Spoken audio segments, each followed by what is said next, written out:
10টা বম চতুর্দিকে একবারে মানে আধার লাগিয়ে দিয়েছে। পালাবো কোন দিকে, দোকান খেলে পালাবো কি, এখন কি অবস্থা, কি করব, মানে আমরা একটা মানে দ্বিধাদ্বন্দ্বের ভিতরে পড়ে গেছি। আমরা কি দেখতে পেয়েছিলেন?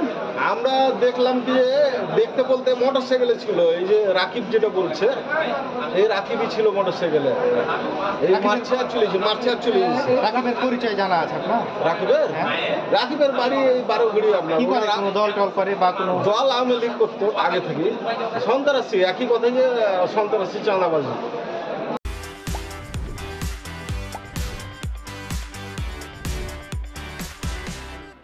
বম ফুটে যায় 5-6টা, তাতে ধরেন আমি তখন দোকানে ছিলাম, আতঙ্ক সৃষ্টিতে সব পালাপালি, দোকানদার শাটার লাগাইছে, কে ফেলছে, কে হবে আগে থেকে মানে ওই বুঝতে পারাই নীরব বাজার ধরেন ভালো বাজার একটা চলছে। আচ্ছা, কাউকে কি 12 বাজারে বসে চা খাচ্ছিলাম, ওই সময় বাজারের মধ্যে বমিং করতে লেগেছে। আমার টেবিলের পাশে যখন বম পড়েছে আন্ধার হয়ে গেছে, পালাতে যাচ্ছিলাম, লাঠির বাড়ি কিসের যে বাড়ি বলতে পারবো না, আন্ধার মেরেছে, পড়ে গেছি। আর এই ধুমার বমের ধুমার আন্ধারের জন্যই আমি বেঁচে গেছি।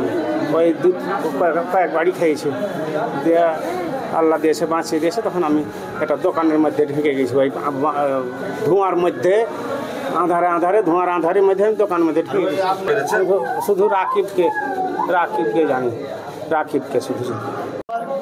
আমি একজন মেম্বার বারোঘরিয়ার, আমার কথা বলছি। আর এদিকে ব্যাগে এনে একবারে বম ফুটাচ্ছে মানে বাজারের ভিতরে কে কোন দিকে গেল এটা বলা যাচ্ছে না, মানে মেরেছে রাকিব। কিন্তু আমার এই ছেলে, আমার এটা পোতা আগাম হয়ে গেছে, দৌড়িয়ে আসছি, চেয়ারম্যানকে মেরেছে, আরও আগাম হয়েছে। কয়জন টোটাল আগামী মেয়ে ছেলে শুদ্ধ হয়েছে আগাম। কি ঘটনাটা কি হয়েছিল? ঘটনাটা কি এটা আমি বলতে পারছি না। শুনেন